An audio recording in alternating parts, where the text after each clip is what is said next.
Hello বন্ধুরা, আপনারা সবাই কেমন আছেন?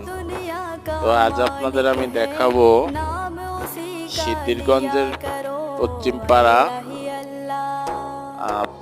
তো আমি এখান থেকে রওনা দিচ্ছি চৌধুরীপাড়া মোড় থেকে আব্দুল আলী পোল পর্যন্ত যাব।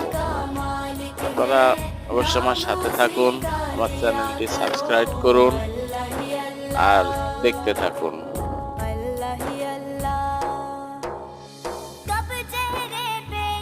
দেখুন বন্ধুরা, কি সুন্দর, কত সুন্দর রাস্তাঘাট, খুবই সুন্দর,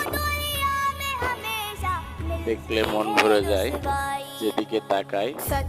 পরিষ্কার পরিচ্ছন্নতা রাস্তাঘাট।